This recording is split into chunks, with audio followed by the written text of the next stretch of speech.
Hello दोस्तों, कैसे हो आप सब लोग। उम्मीद करता हूँ आप सब लोग ठीक होंगे। दोस्तों एचडीडी क्लासेस में एक बार फिर से आप लोग का बहुत बहुत स्वागत है। दोस्तों लास्ट लेक्चर में हम लोगों ने करा था ज्योमेट्री का पार्ट 1 करा था। दोस्तों उसी सेशन को कंटिन्यू करते हुए आज मैं इसका पार्ट 2 आप लोग के सामने लेकर आया हूँ। ठीक है, तो आज हम लोग करने वाले हैं ज्योमेट्री का पार्ट 2। ठीक है, अगर आपने फर्स्ट लेक्चर नहीं देखा है दोस्तों तो पहले आप उसको देख लें, और क्योंकि उसमें मैंने बिल्कुल बेसिक से सारी जानकारी आप लोग को दी है, रेखाखंड रेखाएं सारा उसके बारे में कुछ जिस तरीके से क्या क्या पूछा जाता है। ठीक है, तो अगर इससे पहले आप चैनल पर नए हैं दोस्तों तो चैनल को प्लीज़ सब्सक्राइब करना ना भूलें दोस्तों, और वीडियो को ज़्यादा से ज़्यादा शेयर करें अगर कंटेंट पसंद आता है तो। ठीक है दोस्तों, तो चलते हैं आज के इसके पार्ट 2 की तरफ। तो लास्ट लेक्चर में हमने रेखाओं से रिलेटेड कुछ करा था, उसी लेक्चर को कंटिन्यू करते हुए आज हम इसमें सर्वांगसम त्रिभुज होता है और समरूप त्रिभुज होते हैं, इनको किस तरीके से निकालते हैं, इनसे रिलेटेड क्वेश्चन किस तरीके से पूछे जाते हैं, और कुछ हमारा रह गया था तो रेखाओं से रिलेटेड कुछ हमारे पार्ट्स रह गए थे लास्ट लेक्चर में, उसको हम कवर करते हैं। तो हम सबसे पहला उसका एक चीज़ रह गई थी, उसको हम करते हैं। जैसे कि कोई अगर दो समांतर रेखाएं दे रखी हैं, ठीक है, कोई दो समांतर रेखाएं दे रखी हैं, ये दो समांतर रेखाएं हैं, जब इनको कोई एक तिर्यक रेखा काटती है, जब कोई एक तिर्यक रेखा काटती है, जब वो ए और बी, ठीक है, ए बी सी डी कोई दो समांतर रेखाएं हैं, इनको कोई तिर्यक रेखा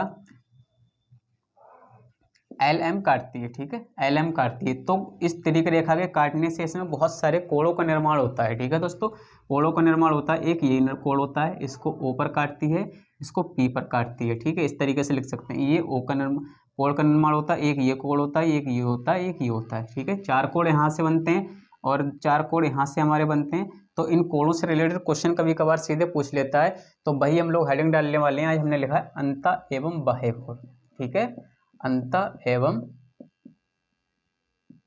बाह्य कोण। ठीक है, अंतः और बाह्य कोण हम इसमें से किस तरीके से निकालते हैं दोस्तों। ठीक है, तो हम सबसे पहले इस हेडिंग में लिखेंगे अंतः एवं बाह्य कोण, और उसमें लिखेंगे जब दो समांतर रेखाएं ए बी और सी डी को कोई तिर्यक रेखा एल और एम बिंदु पी पर काटती है तो उससे 8 कोणों का निर्माण होता है। ठीक है, 8 कोणों का निर्माण होता है। 1 2 3 4 5 6 7 8 8 कोणों का निर्माण होता है।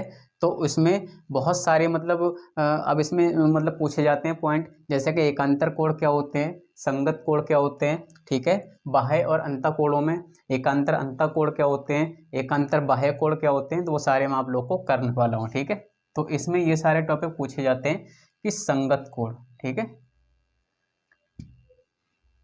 सबसे पहले हम इसमें लिखेंगे बाह्य कोण। ठीक है, तो हम देखेंगे कि इसमें हमारे बाह्य कोण कौन कौन से हो जाएंगे। सीधे डायरेक्ट क्वेश्चन पूछता है दोस्तों, इसमें ऐसा कोई फिगर दे दिया, ऐसा पूछ लेगा कि बाह्य कोण कौन कौन से हैं, और इसकी अगर वैल्यू दे देगा तो पूछेगा बाह्य कोणों का योग इतना है, और इसमें से कोई एक वैल्यू पूछ लेगा। ठीक है, तो इसमें बाह्य कोण कौन कौन से होंगे।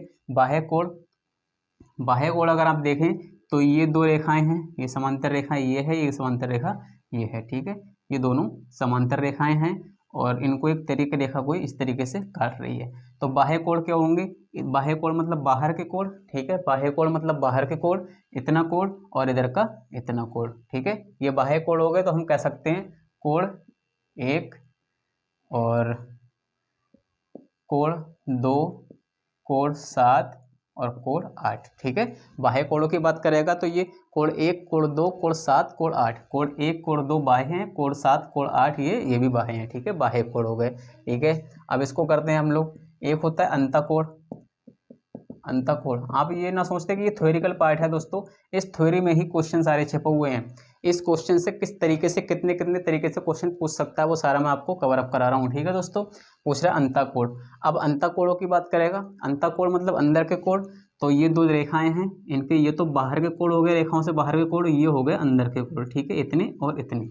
तो हम कह सकते हैं कोण 3, कोण 4, कोण 6 और कोण 5, ये हो गए इसके अंतः कोण। ठीक है दोस्तों, बहुत ही ध्यान से समझना है इस चीज को। ये हो गए अंतः कोण, जो बाहर के थे वो हो गए बाह्य कोण 4 कोण, और जो अंदर के थे वो हो गए अंतः कोण। अभी कोण मैंने सीधे से लिख दिए, कहीं कहीं वैल्यू भी दे देता है।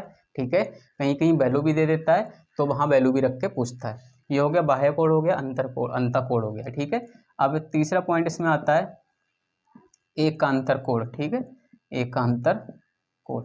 एकांतर कोण मतलब एक से दूसरे का अंतर, ठीक है, एक से दूसरे का अंतर। एकांतर कोण किस तरीके से कहते हैं, ये दो रेखाएं हैं, ठीक है, ये त्रिज्यीय रेखा ने जब इसे काटा तो एकांतर कोण, ये कोण जो होगा, ठीक है, ये कोण जो होगा, ये कोण जो होगा, ये वाला, ये रेखा इसको काट रही है, इसके एकांतर मतलब विपरीत कोण ये हो जाएगा, ठीक है।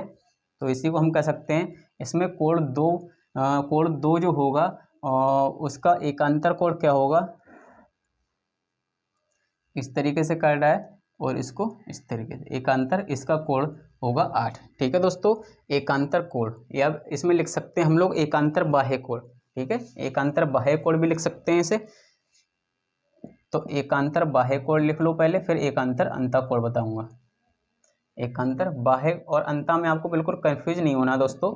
अंतःकोण होते हैं तो अंदर की बात करता है, बाह्य कोण होते हैं तो बाहर की बात करता है। एकांतर अंतःकोण कौन कौन से हैं, एकांतर बाह्य कोण, एकांतर बाह्य कोण कौन कौन से हो जाएंगे, 2 का एकांतर कोण हो जाएगा 8, 7 का हो जाएगा 11, क्योंकि बाहर के कोण यही है, ये 2 बाहर के कोण है, ये 2 बाहर के कोण है। एकांतर मतलब विपरीत पूछ रहा है, एकांतर का मतलब ये होता है, इस तरीके से होता है, जब इसका बाहर का एकांतर इधर है तो इसका एकांतर इधर होगा, इसकी ये रिलेशन इनमें इस तरीके का होता है, ठीक है दोस्तों।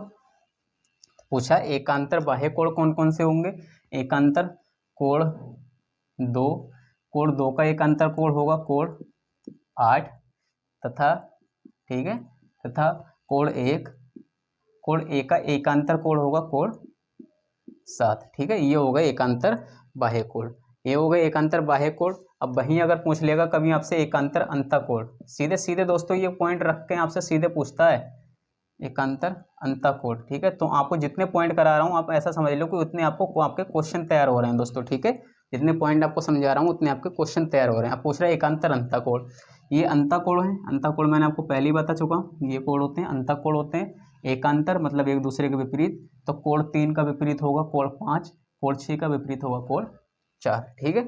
तो कोण 3 और कोण 5 तथा कोण 6, कोण 4, ये एकांतर अंतःकोण हो गए। और सारे कोण मैंने आप लोग को लिखवा दिए। बाह्य कोण, बाहर के जो कोण थे चारों, 1 2 और 7 8, ठीक है। अंतःकोण जो अंदर के कोण थे 3 4 5 6, ठीक है।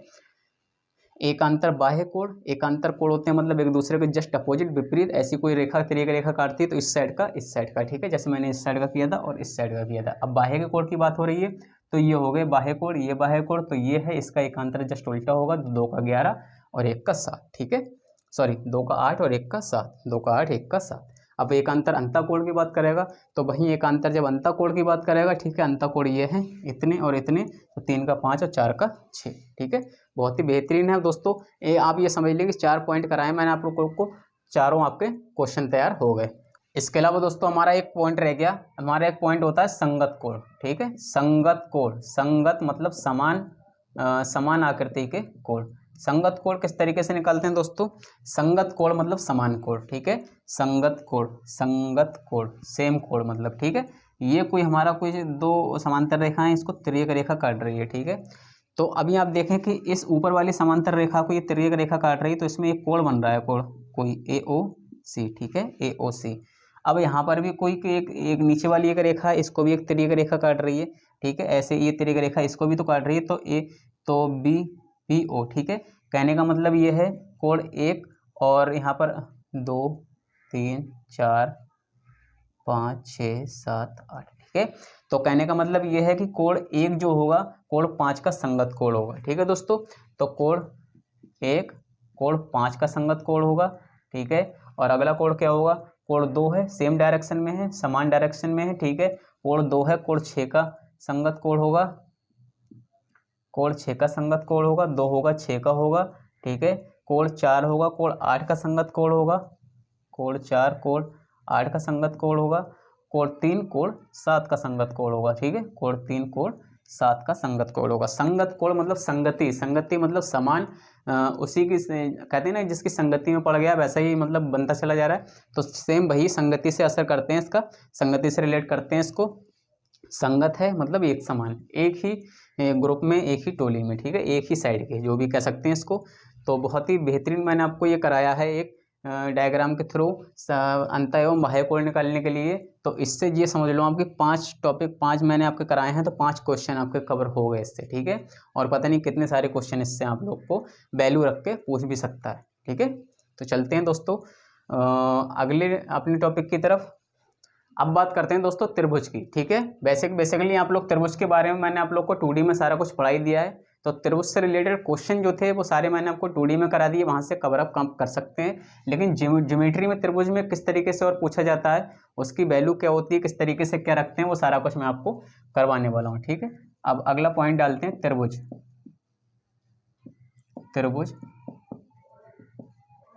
ट्रायंगल, ठीक है, ट्रायंगल।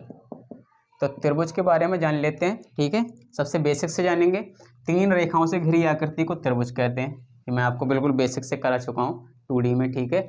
अब इसमें क्या होता है कि 3 रेखाओं से घिरी आकृति को त्रिभुज कहते हैं। ये 3 रेखाएं जिन 3 पॉइंटों पर घिरी होती हैं, मतलब जिन 3 पॉइंटों पर जुड़ती हैं, वहाँ कोई ना कोई किसी न किसी कोण का निर्माण करते हैं, ठीक है। तो 1 2 3, ठीक है। तो त्रिभुज के अब कह सकते हैं हम त्रिभुज के तीनों कोणों का योग, ठीक है। त्रिभुज के तीनों कोणों का योग, ठीक है। तीनों कोणों का योग 180 डिग्री होता है। ये तो आप सब लोग जानते होंगे, त्रिभुज के तीनों कोणों का योग 180 डिग्री होता है। ट्रायंगल के बारे में, ठीक है। तो सबसे पहले हम ट्रायंगल के बारे में जानेंगे। विभिन्न टाइप के ट्रायंगल होते हैं यहाँ पर हमारे, ठीक है। तो पहला टाइप इसका होगा कह सकते हैं हम समबाहु, ठीक है। समबाहु त्रिभुज। समबाहु त्रिभुज एक होता है हमारा समद्विबाहु त्रिभुज। इनके नामों में ही इनकी लैंग्वेज छिपी हुई है, ठीक है। समद्विबाहु त्रिभुज, इनके नामों में ही इनकी लैंग्वेज, मतलब इनकी जो डेफिनेशन है वो छिपा हुई है। आपको बेसिक से बिल्कुल बताऊंगा मैं। और विषमबाहु, ठीक है, विषमबाहु त्रिभुज। ये 3 त्रिभुज हैं, 3 तरीके के। इन तीनों त्रिभुजों से क्वेश्चन इसमें भी पूछे जाते हैं ज्योमेट्री में। समबाहु में सम समान, बाहु में भुजाएं, मतलब तीनों भुजाएं समान, ठीक है, कह सकते हैं। आपको पता होगा तीनों भुजाएं समान, बेसिक सी जानकारी है, तीनों भुजाएं समान। समद्विबाहु, सम में समान, द्वि में 2, बाहु में भुजाएं, 2 भुजाएं समान, ठीक है, 2 भुजाएं समान, 2 भुजाएं समान।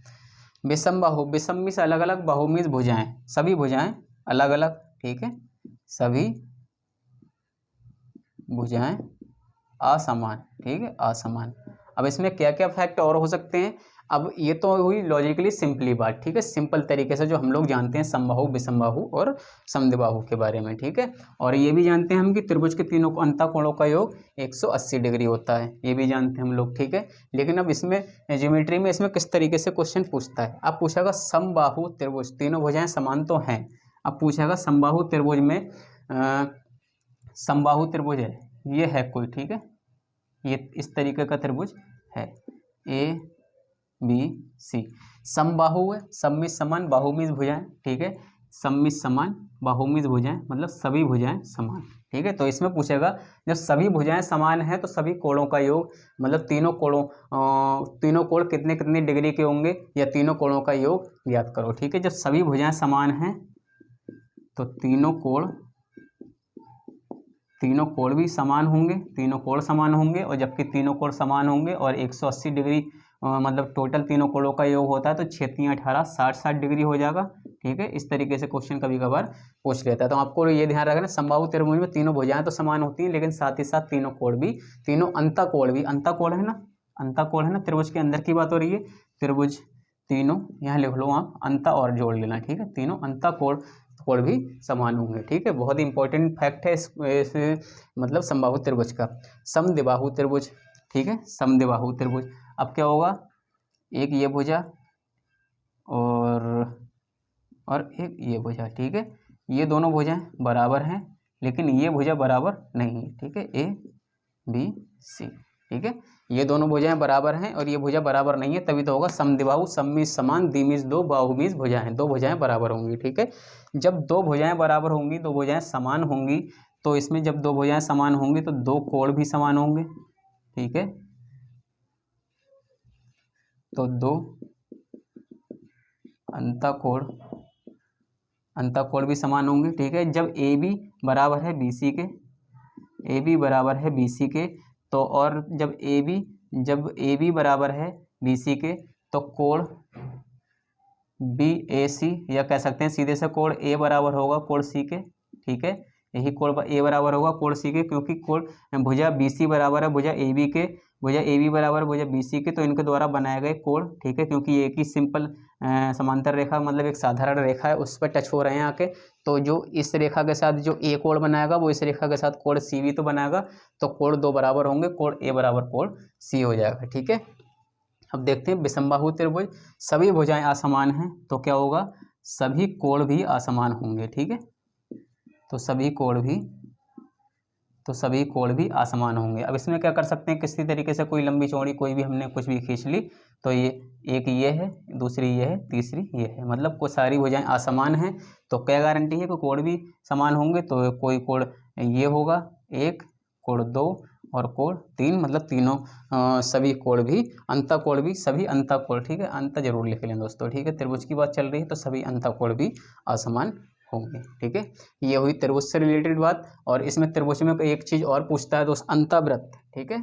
एक और है त्रिभुज, ट्रायंगल में ही है, ठीक है, अंतःवृत्त समझ जाना, ठीक है। पूरा लिखना जरूरी नहीं कि त्रिभुज का अंतःवृत्त, एक अंतःवृत्त होता है और एक होता है त्रिभुज में परिवृत्त, ठीक है, त्रिभुज में परिवृत्त।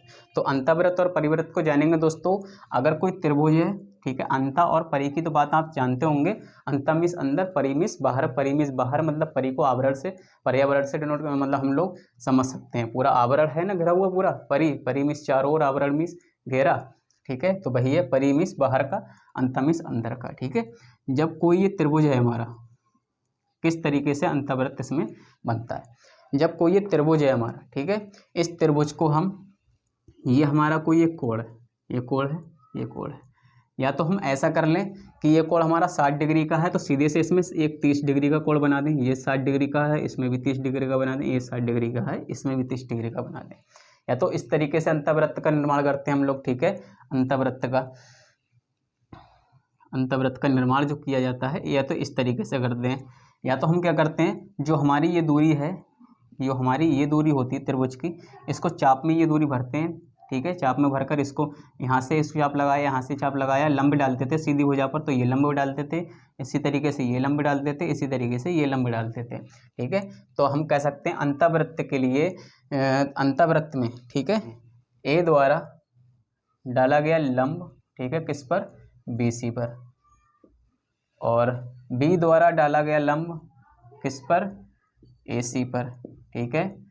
ए द्वारा हो गया, बी द्वारा हो गया, अब सी द्वारा डाला गया लंब किस पर, ए बी पर, किस पर, ए बी पर, ठीक है। ए द्वारा बी सी पर और बी द्वारा सी ए पर और सी द्वारा ए बी पर डाले गए लंब आपस में जहाँ पर भी एक दूसरे को त्रिभुज के मतलब अंदर काटते हैं, ठीक है, जहाँ पर भी एक दूसरे को काटते हैं, उससे ए मतलब उससे एक साइड के लंब की ली गई दूरी द्वारा बनाया गया वृत्त जो होता है उसका अंतःवृत्त बनता है, ठीक है। इस तरीके से इसका अंतःवृत्त बनता है। तो कभी कभी आपसे पूछ लेगा कि अंतःवृत्त के लिए, अब इस तरीके से क्वेश्चन कैसे पूछ लेगा, इसमें क्वेश्चन ऐसे पूछ लेगा कि त्रिभुज के अंदर अंतःवृत्त बनाने के लिए मतलब हमने किस तरीके से कौन सी भुजा से किस भुजा पर लंब डालेंगे, ऐसे करके भी क्वेश्चन पूछ सकता है, ठीक है। तो इजी क्वेश्चन पूछता है इससे जब भी पूछता है। और इसी में जब हमारा एक त्रिभुज ये बना होता है, ठीक है, एक त्रिभुज ये बना होता है, तो कहते हैं कि, और कभी कभी लैंग्वेज में भी पूछ लेगा अंतःवृत्त त्रिभुज में कहाँ पर मतलब स्थित होगा, त्रिभुज के अंदर होगा।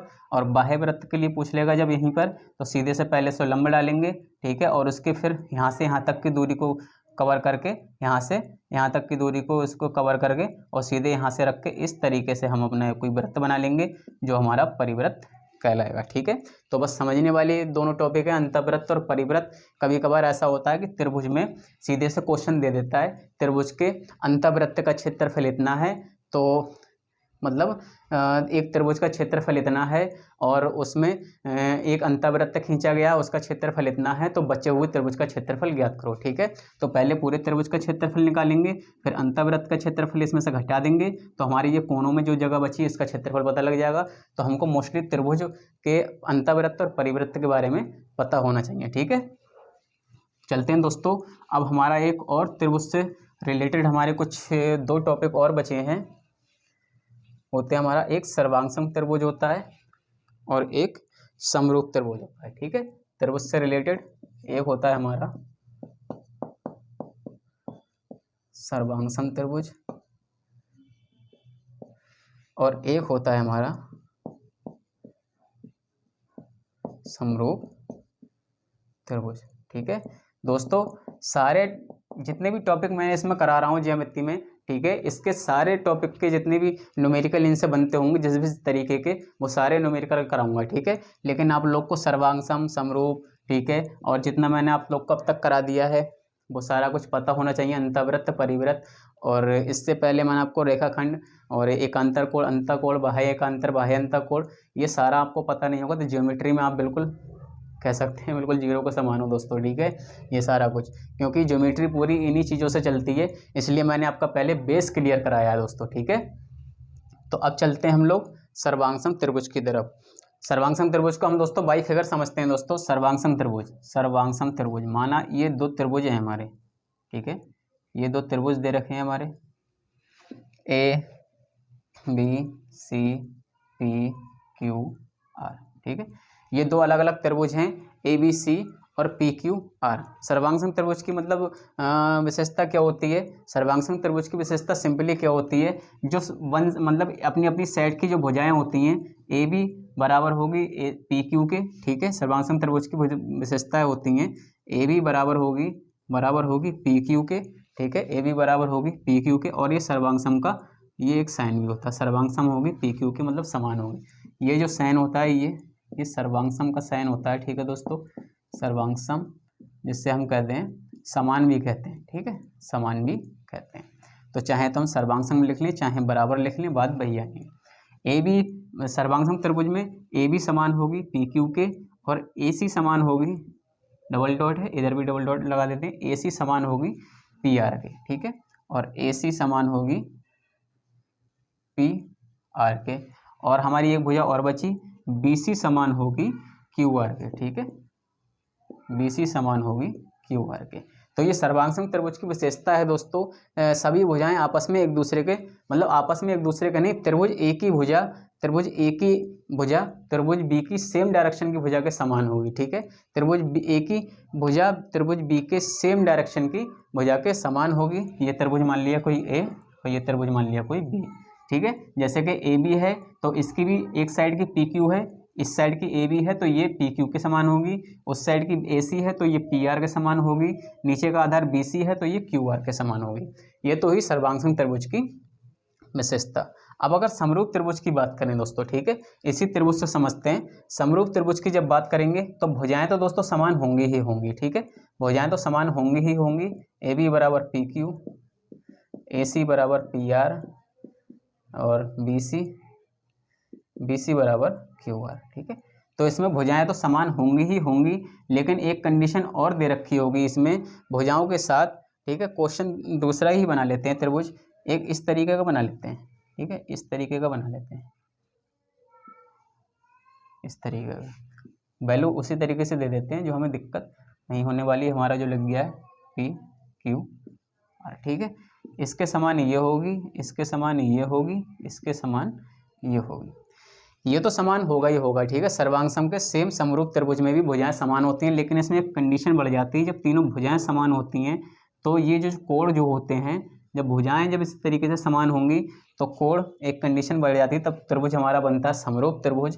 कोण A बराबर होगा कोण P के। ठीक है, कोण B बराबर होगा कोण Q के, और कोण C बराबर होगा कोण R के। ठीक है, तो ये कंडीशन बन जाती है दोस्तों, ये हमारा बनता है समरूप त्रिभुज। ठीक है, तो सर्वांग सम त्रिभुज और समरूप त्रिभुज में आप लोग को अब कन्फ्यूजन में नहीं होना है। यहाँ से हमारा त्रिभुज का तो लेक्चर फिनिश होता है दोस्तों, और हम अब चलते हैं अपने अगले टॉपिक की तरफ। अगला टॉपिक है दोस्तों हमारा समचतुर्भुज। समचतुर्भुज में हम लोग क्या क्या करने वाले हैं, समांतर चतुर्भुज के बारे में, समचतुर्भुज के बारे में, आयत, वर्ग और समलंब चतुर्भुज के बारे में। ठीक है, तो सीधे से हम चलते हैं पहले की तरफ, समांतर चतुर्भुज। ठीक है, नंबर 1 समांतर चतुर्भुज। चतुर्भुज को किस किस तरीके से पूछा जाता है, समांतर चतुर्भुज, तो उसके बारे में सबसे पहले हम लोग जान लेते हैं। समांतर चतुर्भुज हमारा क्या होता है, समांतर से चतुर्भुज क्या होता है, सबसे पहले चतुर्भुज जान लेते हैं।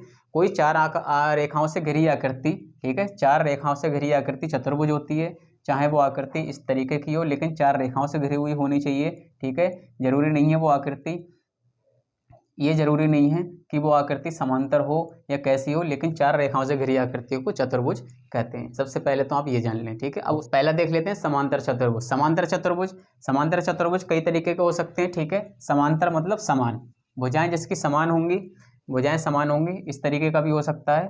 ठीक है, इस तरीके का भी हो सकता है और इस तरीके का भी हो सकता है, किस तरीके का भी समांतर हो सकता है। समांतर मतलब भुजाएं समान होंगी। ठीक है, भुजाएं समान होंगी, लेकिन आमने सामने की भुजाएं समान होंगी। ये भुजा इसके समांतर होगी, ये भुजा इसके समांतर होगी। ठीक है, जैसे कि पटरी, हमारी रेल की पटरी समांतर होती है, तो इसमें लिख लेंगे हम भुजाएं समांतर होंगी, भुजाएं समांतर, लेकिन विकर्ण जो होंगे इसमें जो विकर्ण डाले जाएंगे वो समांतर नहीं होंगे। ठीक है, समांतर नहीं होंगे मतलब बराबर नहीं होंगे। ठीक है, ये पहले चतुर्भुज की मतलब विशेषताएं हैं। अगला चतुर्भुज है हमारा समचतुर्भुज। ठीक है,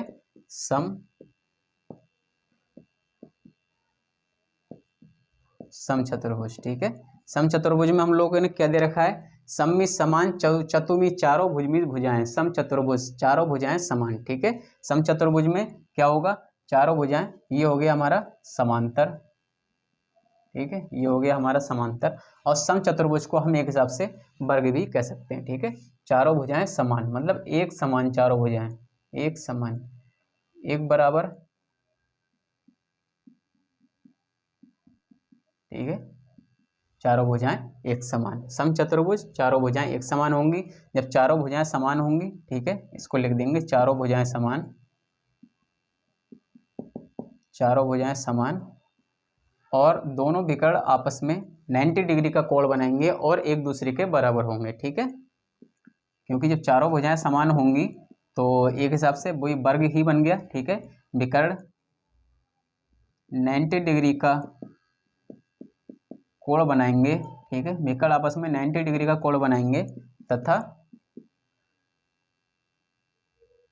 दोनों समान होंगे। ठीक है, दोनों समान होंगे, विकर्ण जो होंगे 90 डिग्री का कोण बनाएंगे और दोनों समान होंगे। ठीक है दोस्तों, चलते हैं अगले पॉइंट की तरफ। अगला हमारा क्या है, आयत। आयत के बारे में तो आप सब लोग आसानी से जानते होंगे, आयत है, वर्ग है। ठीक है, आयत, आयत में हम लोग क्या करने वाले, आयत। आयत में क्या होता है, आयत हम किस तरीके बनाते हैं, ये हमारा समांतर चतुर्भुज जो है वो एक आयत ही है। आयत मतलब आमने सामने की भुजाएं बराबर होंगी। ठीक है, आमने सामने की भुजाएं बराबर होंगी। ठीक है, इसमें लिख देंगे सामने की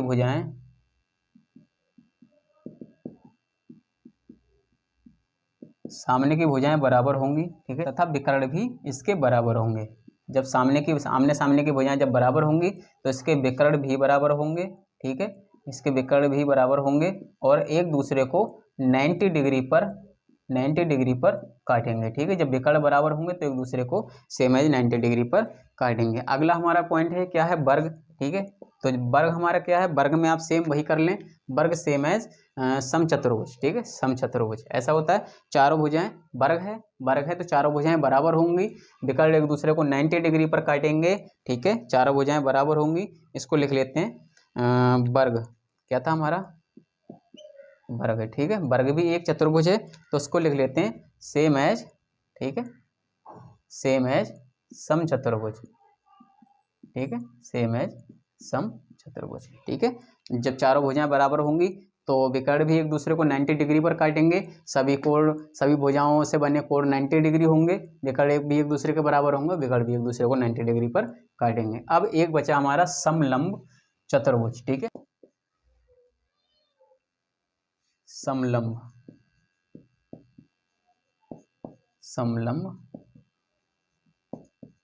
समलम चतुर्भुज, ठीक है।